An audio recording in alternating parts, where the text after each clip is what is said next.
ಸ್ನೇಹಿತರೆ, ಈ ದೇವಾಲಯ 400 ವರ್ಷಗಳ ಕಾಲ ಹಿಮಗಡ್ಡೆಗಳಿಂದ ಅಕ್ಷರಶಃ ಮುಚ್ಚಿ ಹೋಗಿತ್ತು.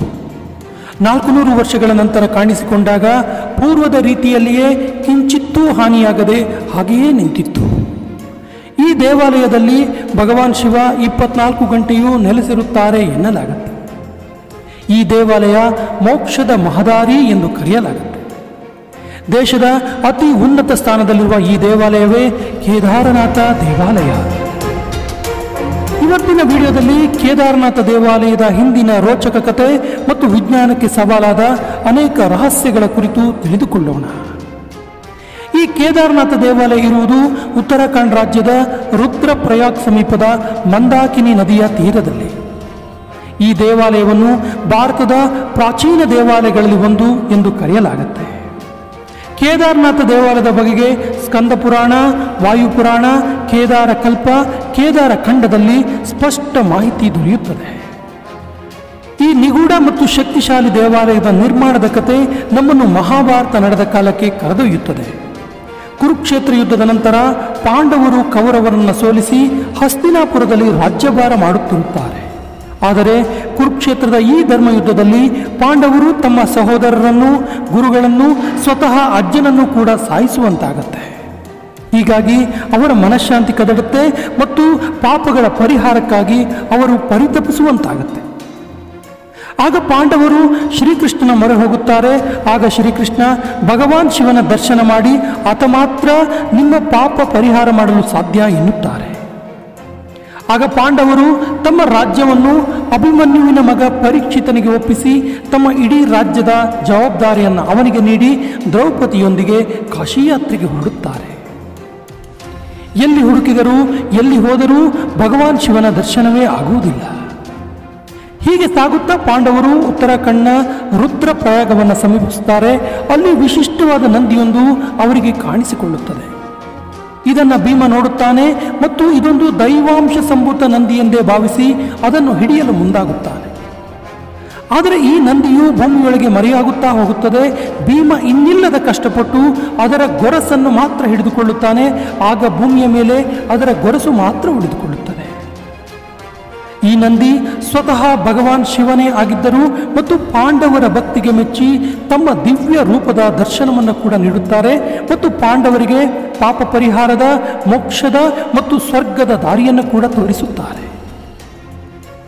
ನಂತರ ಪಾಂಡವರು ಭಗವಾನ್ ಶಿವನ ದರ್ಶನ ಪಡೆದ ಈ ಜಾಗದಲ್ಲಿಯೇ ದಿವ್ಯವಾದ ಮಂದಿರವೊಂದನ್ನು ಕಟ್ಟುತ್ತಾರೆ. ಅದುವೇ ಕೇದಾರನಾಥ ದೇವಾಲಯ. ಮತ್ತು ಭಗವಾನ್ ನಂದಿಯ ಗೊರಸನ್ನು ತಂದು ಪ್ರತಿಷ್ಠಾಪನೆ ಮಾಡುತ್ತಾರೆ. ಹಾಗಾಗಿ ಇಂದಿಗೂ ಪಿರಮಿಡ್ ಆಕಾರದ ಭಾರತದಲ್ಲಿ ಎಲ್ಲಿಯೂ ಕಾಣಸಿಗದ ಶಿವಲಿಂಗವನ್ನು ನಾವು ಇಲ್ಲಿ ಇಂದಿಗೂ ಕೂಡ ಪೂಜಿಸುತ್ತಾರೆ. ಹೀಗೆ ಭಗವಾನ್ ನಂದಿಯು ಭೂಮಿಯಲ್ಲಿ ಮುಳುಗಿದ ಕುರುಹಾಗಿ, ನಂದಿಯು ದೇಹದ ಬೇರೆ ಬೇರೆ ಭಾಗಗಳು ಮುಳುಗಿದ ಎಡೆಗಳಲ್ಲಿ ತುಂಗಾನಾಥ, ರುದ್ರನಾಥ, ಕಲ್ಲೇಶ್ವರ ಮತ್ತು ಮಧ್ಯ ಮಾಹೇಶ್ವರ ಎಂಬುದಾಗಿ ಪಂಚ ಕೇದಾರ ದೇವಾಲಯಗಳು ಇಂದಿಗೂ ಪ್ರಸಿದ್ಧವಾಗಿವೆ. ಇನ್ನು ಈ ದೇವಾಲಯದ ರಹಸ್ಯಗಳು, ಕೌತುಕಗಳ ಬಗೆಗೆ ಹೇಳಬೇಕಾದರೆ ಕ್ರಿಸ್ತಶಕ 13ರಿಂದ 17ನೇ ಶತಮಾನದವರೆಗೆ ಈ ದೇವಾಲಯ ಹಿಮವರ್ಷದಿಂದ, ಹಿಮಗಡ್ಡೆಗಳಿಂದ ಸಂಪೂರ್ಣವಾಗಿ ಮಂಜಿನಿಂದ ಆವೃತವಾಗಿತ್ತು. ಆದರೆ ಅದು ಪ್ರಕೃತಿಯಿಂದ ತೆರೆಯಲ್ಪಟ್ಟಾಗ ದೇವಾಲಯದಲ್ಲಿ ಕಿಂಚಿತ್ತೂ ಬದಲಾವಣೆ ಇರಲಿಲ್ಲ. ಮೂಲ ರೂಪದಲ್ಲಿಯೇ ದೇದೀಪ್ಯಮಾನವಾಗಿ ಕಂಗೊಳಿಸುತ್ತಿತ್ತು. ಈ ವಿಶಿಷ್ಟವಾದ ದೇವಾಲಯವನ್ನು ಡಿಸಾಸ್ಟರ್ ಪ್ರೂಫ್ ಎಂದೇ ಕರೆಯಲಾಗುತ್ತೆ. ಏಕೆಂದರೆ ಈ ದೇವಾಲಯದ ಕಲ್ಲುಗಳನ್ನು ಇಂಟರ್ಲಾಕ್ ಸಿಸ್ಟಮ್ ಮೂಲಕ ಜೋಡಿಸಲಾಗಿದ್ದು ಯಾವುದೇ ಪ್ರಕೃತಿ ವಿಕೋಪಕ್ಕೂ ಹಾನಿಯಾಗದ ರೀತಿಯಲ್ಲಿ ನಿರ್ಮಿಸಲಾಗಿದೆ. ಆದರೆ ವಿಜ್ಞಾನ ತಂತ್ರಜ್ಞಾನದ ಅರಿವಿರದ, ಕ್ರೇನ್ಗಳ ಬಳಕೆ, ಯಂತ್ರಗಳ ಬಳಕೆ ಇರದ ಆ ದಿನಗಳಲ್ಲಿ ಅಷ್ಟೊಂದು ಬೃಹದಾಕಾರದ ಕಲ್ಲುಗಳನ್ನು ಎಲ್ಲಿಂದ ತಂದರು, ಹೇಗೆ ತಂದರು ಮತ್ತು ಹೇಗೆ ಜೋಡಿಸಿದರು ಎಂಬುದೇ ಉತ್ತರ ಸಿಗದ ಪ್ರಶ್ನೆಯಾಗಿದೆ. 12 ಜ್ಯೋತಿರ್ಲಿಂಗಗಳಲ್ಲಿ ಅತಿ ಉನ್ನತ ಸ್ಥಾನದಲ್ಲಿರುವ ಈ ದೇವಾಲಯವನ್ನು ಪ್ರತಿ ವರ್ಷ ಅಕ್ಷಯ ತೃತೀಯದಂದು ತೆರೆಯಲಾಗುತ್ತೆ ಮತ್ತು 6 ತಿಂಗಳು ಮಾತ್ರ ಈ ದೇವಾಲಯ ತೆರೆದಿರುತ್ತೆ ಮತ್ತು ಉಳಿದ 6 ತಿಂಗಳು ದೇವಾಲಯದ ಬಾಗಿಲನ್ನು ಮುಚ್ಚಲಾಗುತ್ತೆ. ಆದರೆ ಈ 6 ತಿಂಗಳು ಯಾವುದೇ ಜನಸಂಪರ್ಕವಿಲ್ಲದ ದೇವಾಲಯವಾಗಿದ್ದು ಸ್ವತಃ ಯಕ್ಷ ಗಂಧರ್ವರು ಮತ್ತು ದೇವತೆಗಳೇ ಬಂದು ಪೂಜೆಯನ್ನು ಸಲ್ಲಿಸುತ್ತಾರೆ ಎಂದು ನಂಬಲಾಗಿದೆ. ಇದಕ್ಕೆ ಇಂಬು ಕೊಡುವಂತೆ 6 ತಿಂಗಳ ಹಿಂದೆ ಬಾಗಿಲು ಮುಚ್ಚಲಾಗಿರುವಂಥ ಈ ದೇವಾಲಯದಲ್ಲಿ ಹಚ್ಚಿದ ದೀಪವು 6 ತಿಂಗಳ ನಂತರವೂ ಕೂಡ ದೇದೀಪ್ಯಮಾನವಾಗಿ ಬೆಳಗುತ್ತಿರುವುದಕ್ಕೆ ನಾವೆಲ್ಲ ಸಾಕ್ಷಿಯಾಗುತ್ತೇವೆ. ಮತ್ತು 6 ತಿಂಗಳ ನಂತರವೂ ಆಗಷ್ಟೇ ಶುಚಿಗೊಳಿಸಿದಂತೆ ಕಂಗೊಳಿಸುವ ಈ ದೇವಾಲಯದ ರಹಸ್ಯಕ್ಕೆ ಭೋಲೆನಾಥನಷ್ಟೇ ಉತ್ತರಿಸಬಲ್ಲ. ಇನ್ನು ಈ ದೇವಾಲಯದ ವಿಶೇಷ ಶಕ್ತಿ ಆಗಾಗ ಭಕ್ತರಿಗೆ ಗೋಚರವಾಗುತ್ತೆ.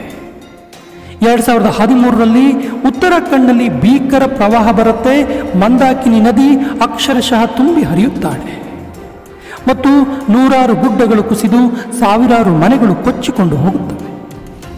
ಆದರೆ ಕೇದಾರನಾಥ ದೇವಾಲಯಕ್ಕೆ ಕಿಂಚಿತ್ತೂ ಹಾನಿಯಾಗುವುದಿಲ್ಲ. ಏಕೆಂದರೆ ಈ ಪ್ರವಾಹದಲ್ಲಿ ತೇಲಿ ಬಂದ ಬೃಹದಾಕಾರದ ಬಂಡೆಯೊಂದು ದೇವಾಲಯದ ಹಿಂಬಾಗಿಲ ಬಳಿ ನಿಂತು ಪ್ರವಾಹವನ್ನು ಇಬ್ಬಾಗವಾಗುವಂತೆ ನೋಡಿಕೊಂಡು ದೇವಾಲಯಕ್ಕೆ ಯಾವುದೇ ಹಾನಿ ಆಗದಂತೆ ನೋಡಿಕೊಳ್ಳುತ್ತದೆ. ಈ ಕುತೂಹಲಕ್ಕೆ ಸಾಕ್ಷಿ ಎಂಬಂತೆ ಈ ಬಂಡೆ ಇಂದಿಗೂ ದೇವಾಲಯದ ಹಿಂಭಾಗದಲ್ಲಿ ಇದೆ ಮತ್ತು ಇದನ್ನು ಭಕ್ತರು ಭೀಮ ಬಂಡೆ ಎಂದೇ ಕರೆದು ಭಕ್ತಿಪೂರ್ವಕವಾಗಿ ಪೂಜೆ ಮಾಡುತ್ತಾರೆ. ಸ್ನೇಹಿತರೆ, ಇದಿಷ್ಟು ಪಂಚಕೇದಾರಗಳಲ್ಲಿ ಒಂದಾದ ಕೇದಾರನಾಥ ದೇವಾಲಯದ ಕೌತುಕದ ಕಥೆ. ವಿಡಿಯೋ ಹೇಗನ್ನಿಸ್ತು ಕಮೆಂಟ್ ಬಾಕ್ಸಲ್ಲಿ ಕಮೆಂಟ್ ಮಾಡಿ. ಕಂಟೆಂಟ್ ಇಷ್ಟ ಆದರೆ ಲೈಕ್ ಮತ್ತು ಶೇರ್ ಮಾಡಿ ಮತ್ತು ನಮ್ಮ ಚಾನಲ್ ಮೊದಲ ಬಾರಿಗೆ ನೋಡ್ತಾ ಇದ್ದರೆ ಸಬ್ಸ್ಕ್ರೈಬ್ ಮಾಡಿ ಎನ್ನುತ್ತಾ ಮುಂದಿನ ವಿಡಿಯೋದಲ್ಲಿ ಇನ್ನೊಂದು ಅನ್ಟೋಲ್ಡ್ ಸ್ಟೋರಿಯೊಂದಿಗೆ ಎದುರಾಗ್ತೀವಿ. ಜೈ ಹಿಂದ್.